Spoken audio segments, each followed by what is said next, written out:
On August 1st, 2025, the Corporation for Public Broadcasting, the main body responsible for allocating funds to public television and radio stations in America, announced that it would be winding down operations due to passage of the recent 2025 Federal Rescissions Bill and the cutting of all government funding.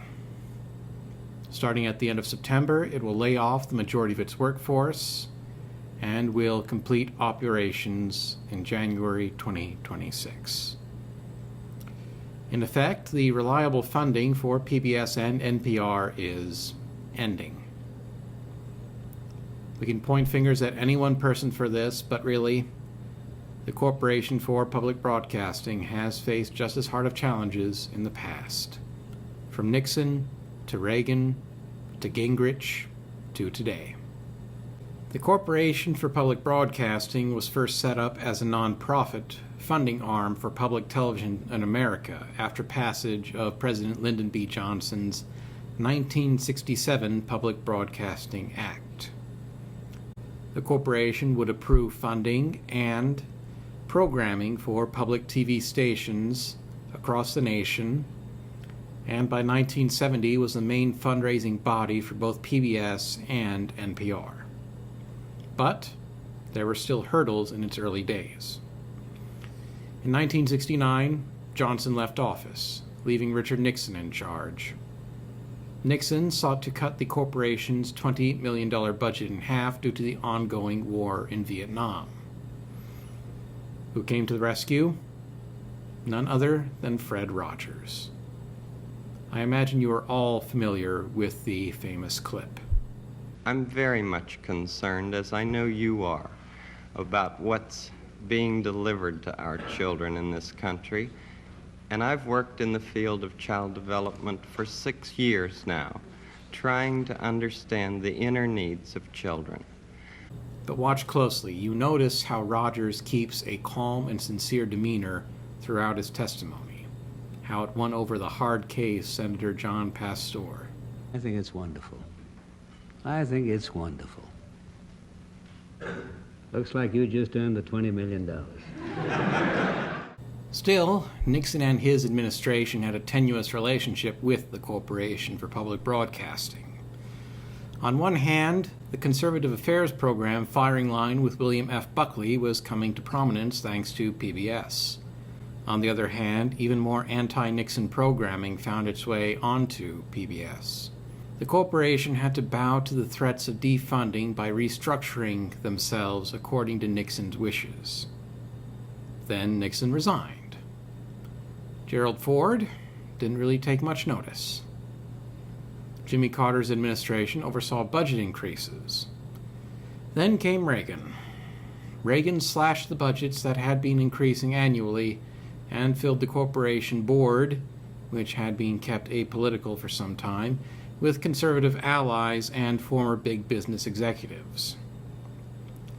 Still, the corporation was able to fix its accounts and keep both PBS and NPR afloat.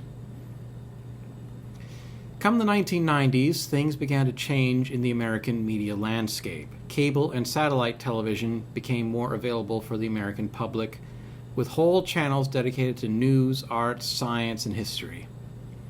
All of these channels had one thing in common. They did not require public funding to operate.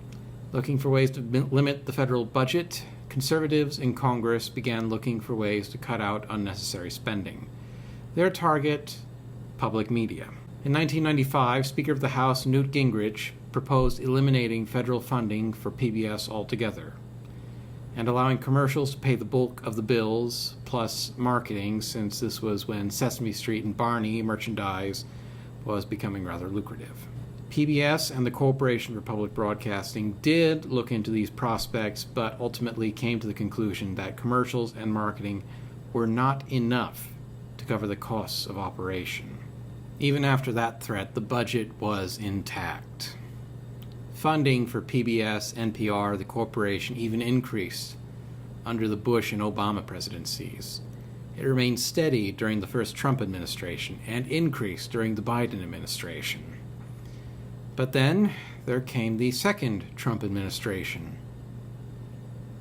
Suffice it to say, Trump has had a tenuous relationship with news media over his political career. PBS and NPR received particular attention due to their perceived progressive bias. More on that later. The first match, the anti-American airwaves hearing, presided over by Senator Marjorie Taylor Greene. Greene, in her opening remarks, accused both PBS and NPR of bias in their reporting, going so far as to accuse both sides of elitism and communism. I recognize myself for the purpose of making an opening statement. Un-American, DC-based entities, radical, left-wing echo chambers, wealthy, white, urban liberals, and progressives.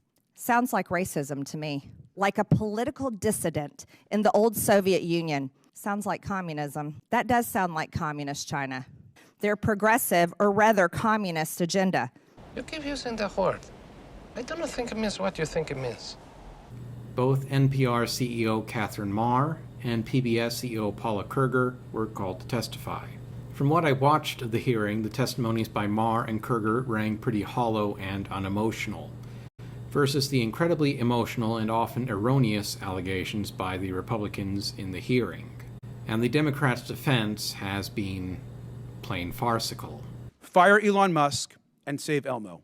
And then there was Executive Order 14290, ending taxpayer subsidization of biased media. In May 2025, President Trump signed an order to end federal funding to both PBS and NPR via the Corporation for Public Broadcasting. The legality of this order was immediately called into question since the corporation is funded directly by Congress, not by the executive as defined by the Public Broadcasting Act of 1967. But after Trump shuffled up the corporation executives, the case was dismissed at the start of August. Lastly, the 2025 rescissions bill. It has been called another name to refer to it, but that name, to say the least, is erroneous. As part of this rescissions bill, funding was to be eliminated to the Corporation for Public Broadcasting. Despite the fact that PBS ranked third in a YouGov poll of Americans' most trusted news sources in 2025, the rescissions bill passed along party lines and was signed by Trump this past July. And now, we come to today. The Corporation for Public Broadcasting is limited to a skeleton crew and will eventually dissolve at the start of next year. What does this mean for we, the viewers? Of the corporation's $545 million budget appropriated for 2025, roughly half was designated for local station grants. A third was designated for programming for both PBS and NPR. 100% of that $545 million amounted to just 0.01% of the federal budget appropriated for 2025. Based off the 14.3 million individuals who filed tax returns with the IRS in 2024, it amounts to roughly $38.11 per taxpayer annually. But reading through conservative talking points regarding public broadcasting taxpayer funding, it's not so much about the cash, but the principle. Do you need to pay for something you don't agree with? PBS and NPR do have bias. Everybody has bias. According to Ground News, at least, NPR News occupies center-left on their political bias chart. And looking at PBS NewsHour, it is in a similar position, occupying a seat alongside news for the big three network news sources. Even if the news programming has political bias, what about the other programming? You have children's programming ranked amongst the most trustworthy by parents in the United States. Programs like Nova and American Experience that expand people's view of their role in the world. How-to programs like This Old House and America's Test Kitchen to teach viewers skills they may have thought they never had. And then a window to the arts. Great performances, Masterpiece, Austin City Limits, All of it bankrolled by viewers interested in a broader perspective and educational challenge. All of this without having to rely on advertisers to determine if a show is profitably viable or even worth sponsoring. We, the viewers, are the ones who determine that. Speaking personally, while I have friends and family who identify as conservative and question the news presented by PBS and NPR, they nonetheless enjoy the programming put forth by PBS. I've watched Finding Your Roots with my grandmother. I've listened to Car Talk with my brothers. I watched This Old House with my dad. And my parents trusted PBS Kids as safe, reliable programming for my brothers, myself, and even my niece and nephew. And we've seen me cover all of these PBS member station spotlights over the past 5 years. Each one paints a diverse portrait of this nation, each with their own programming as well as national broadcasting from PBS. And even some stations like Smoky Hills PBS, Alaska Public Media, and Lakeland PBS are the only sources of local news and events for their respective portions of the country. Let's go back to that majority of Americans who approve of PBS and its programming. It's not the perceived bias they support. It's the programming that enlightens and challenges. To have that programming die away would be at best a true shame, at worst an absolute travesty. In an age where facts are called into question, lies are promulgated, folks are forced to pick a side, we all have a single free source of information and entertainment to keep us on an even keel. And that single source is under threat of extermination. What can we do to keep public media in America afloat? Give of yourselves what you can. Donate to your local PBS and NPR member stations to keep those shows that you love afloat. You will find links in the description below. More people donating their time and money will ensure that PBS programming will continue for all viewers. Like you. Thank you.